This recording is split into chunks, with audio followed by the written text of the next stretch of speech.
नमस्कार, मैं हूं आपके साथ मयंक। देखिए, ईरान से आखिरकार वो खबर आ ही गई जिसको लेकर पहले तमाम तरह के कयास लगाए जा रहे थे और फिर अब ये खबर सामने आ गई है और अब इसमें किसी बात का कोई शक नहीं रहा। खबर के मुताबिक इस्फहान न्यूक्लियर साइट पर ईरान ने S-400 डिफेंस सिस्टम का टेस्ट किया है और ये भी बताया जा रहा है कि रूस के कहने पर ईरान ने इस बार इस्फहान में S-400 डिफेंस सिस्टम से मिसाइल्स फायर की। देखिए, मैंने आपको सबसे पहले ये वीडियो बनाया था, करीब 3 महीने पहले की बात होगी। इस्फहान में ही देखिए एक बार फिर खबर सच साबित हो रही है। एक्चुअली आपसे 3 महीने पहले मैंने एक वीडियो बनाया था जिसमें आपको ये बताया था कि इस्फहान में एक मिसाइल फायर की गई। इस्फहान यानी कि वो न्यूक्लियर सेंटर जिस पर अमेरिका ने B-2 बॉम्बर से हमला किया था। यहाँ से जो मिसाइल फायर की गई, उस मिसाइल्स को लेकर जो मिसाइल एक्सपर्ट्स हैं, डिफेंस एनालिसिस जो करते हैं ऑर्गेनाइजेशंस, उनके कान खड़े हो गए थे क्योंकि ये बताया गया था कि ईरान ने इस्फहान से जो मिसाइल टेस्ट किया है वो S-400 डिफेंस सिस्टम में यूज होने वाली मिसाइल है।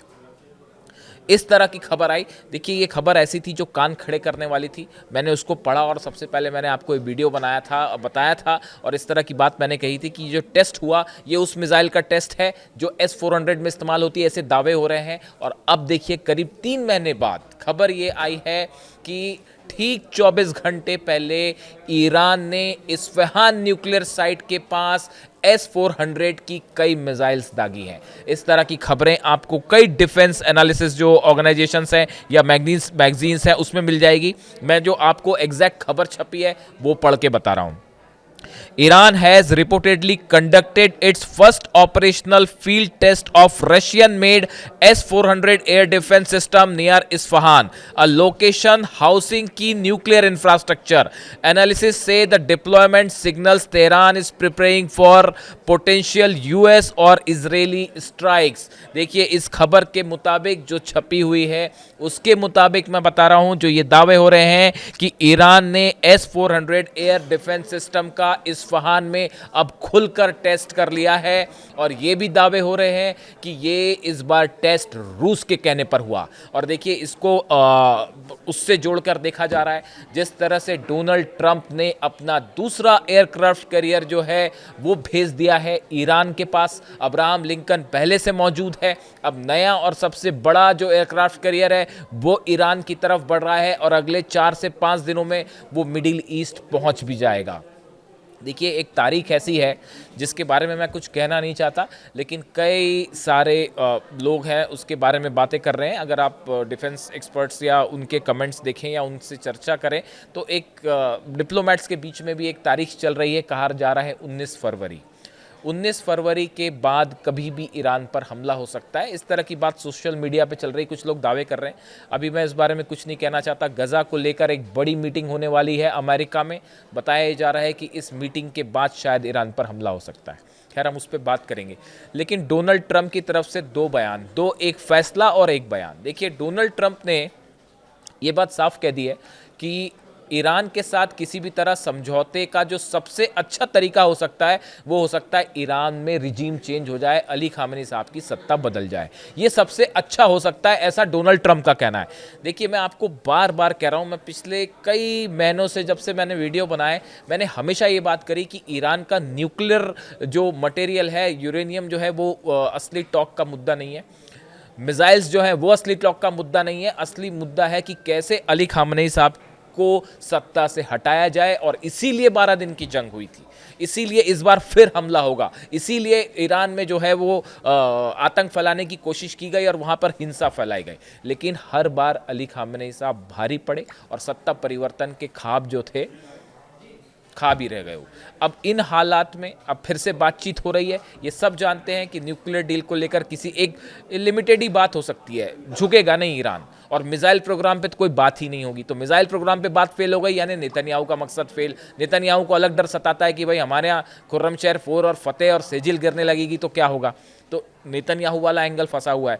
डोनाल्ड ट्रंप न्यूक्लियर बातचीत वाली जहाँ तक सवाल है तो उसको लेकर कई सारी चीज़ें हैं जो इतना आसान नहीं है। इस्फहान में और नातांज में इस तरह की खबरें हैं कि ईरान ने सीमेंट की कई लेयर बना दी हैं अपने ही न्यूक्लियर साइट के ऊपर। अब वो यूरेनियम है नहीं है, कहाँ है, कोई न्यूक्लियर वेपन है, इसकी जानकारी निकालना अब बेहद मुश्किल है। और बंकर बस्टर बम्स की भी एक लिमिट होती है। अब वो क्या, आप खुद सोचिए कि आप तबाह करोगे, क्या तबाह करोगे? आप ईरान पर हमला करोगे, ईरान जवाब देगा, वो तो एक अलग बात है ही, वो तो पूरे आपके बेसिस भी निशाने पे हैं, इजराइल भी निशाने पे है, वो तो नुकसान होएगा ही होगा। लेकिन आप ईरान पे क्या हमला करेंगे और कहां हमला करेंगे जब यही नहीं पता यूरेनियम कहां है? 400 केजी यूरेनियम जो है, एनरिच्ड यूरेनियम, वो कहां है किसी को नहीं पता। तो आप कहां हमला करेंगे?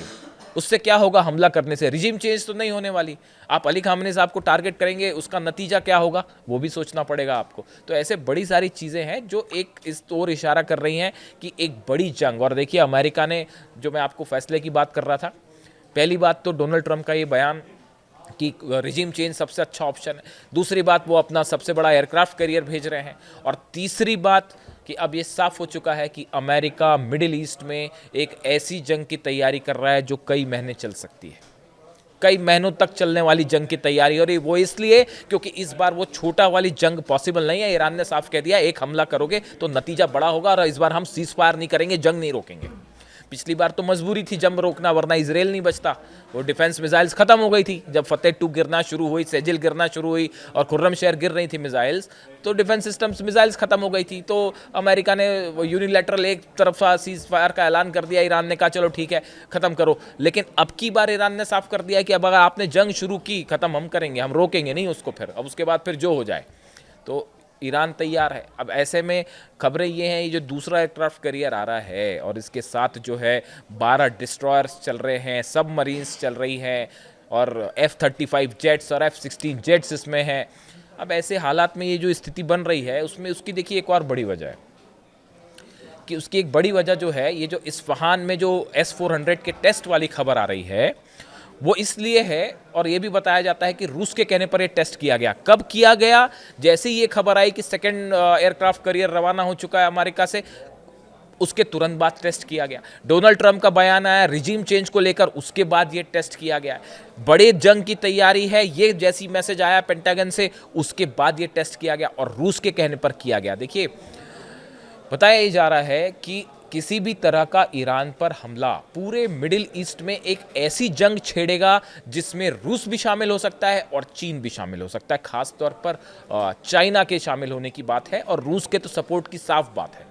ऐसे हालात में जो बड़ा जंगी बेड़ा जमा कर रहा है अमेरिका, वो इसलिए कर रहा है कि कहीं ऐसा ना हो कि हमने ईरान पर हमला किया और बैक कर दिया रशिया ने और चीन ने। देखिए, वेनेजुएला एक अलग चीज़ थी। वेनेजुएला लैटिन अमेरिका में अमेरिका से जुड़ा हुआ देश है, वहाँ पे मामला अलग था। रूस भी दूर था, चीन भी दूर था, वो एक अलग ऑपरेशन था। अफगानिस्तान में जब जंग हुई, हमले हुए थे अमेरिका पे, अफगानिस्तान वाला जंग था ये, तो उसमें कोई काउंटर वाली सिचुएशन ही नहीं थी और उन्होंने अलकायदा को निशाना बनाया, तो अफगानिस्तान एक अलग ऑपरेशन था। इराक में भी इस तरह का जो ऑपरेशन हुआ उसमें कोई काउंटर नहीं था। लेकिन ईरान ना अफगानिस्तान है, ना इराक है और ना वेनेजुएला है। यहाँ पर हमला करने का मतलब होता है रूस भी बैक करेगा और चाइना भी बैक करेगा। ऐसे हालात में कहीं ये ना हो कि आप हमला करें और वो लेने के देने पड़ जाएं, और उसके बाद रूस भी काउंटर करे, चाइना भी काउंटर करे, और पता चला जो है वो मिडिल ईस्ट में जो है वो अमेरिका को बड़ा सेटबैक हो जाए। यही डर सता रहा है, जिसकी वजह से इतना बड़ा मिलिट्री जो फौज जमा हो रही है और एयरक्राफ्ट कैरियर्स आ रहे हैं नए नए। इसकी वजह यही है, अभी तक हमला क्यों नहीं हुआ। पिछली बार 12 दिन की जंग थी, एक हमला किया अमेरिका ने, उसके बाद कह दिया अब हम हमला नहीं करेंगे, इसलिए बात रुक गई। लेकिन इस बार ईरान ने कह रखा है कि अगर आप हफ्ते हमला किया तो लंबी जंग होगी और आर पार की जंग होगी। इसीलिए अब तक अमेरिका हमला नहीं कर पा रहा। और इस बीच S-400 का टेस्ट करना, जिसको लेकर कई बार कहा गया कि अमेरिका के जेट्स जो हैं वो ये पता करने में लगे हैं कि क्या ईरान के पास S-400 है या नहीं है, तो अब ये डिफेंस एक्सपर्ट्स बता रहे हैं कि ईरान ने डंके की चोट पर बता दिया है कि हाँ S-400 है और हमने मिसाइल भी टेस्ट कर दी। अब ये डिप्लॉय कहाँ कहाँ है, ये सोचने की बात है। ऐसे में जो F-35 जेट्स अंदर आएंगे अगर, या F-16 आएंगे, या हो सकता है ना भी आए, बाहर ही बाहर जंग हो, लेकिन अगर आते हैं तो आएंगे तो, और इसीलिए कहा जाता है कि ईरान कह रहा है कि आपके प्लेन्स आएंगे लेकिन हम वापस नहीं जाने देंगे। और S-400 के टेस्ट की खबरें अब सब जगह जो है, जो डिफेंस सेक्शन है उसमें चर्चा का मुद्दा बन गई। अब देखिए, इससे जुड़ा जो भी अपडेट होगा इस पर्टिकुलर खबर से जुड़ा? क्या S-400 को लेकर कोई और नया खुलासा होता है? क्या चाइनीज़ डिफेंस सिस्टम, अभी भी एक बड़ा क्वेश्चन बना हुआ है कि क्या चीन ने भी अपना डिफेंस सिस्टम दे दिया है? वो 16 कार्गो क्या आए थे लेके, ये अभी तक CIA और मोसाद उसी में लगे हुए हैं कि खोजने में कि आखिर वो आया क्या था। इससे जुड़ा जो भी अपडेट होगा आप तक पहुंचाऊंगा। Thank you so much.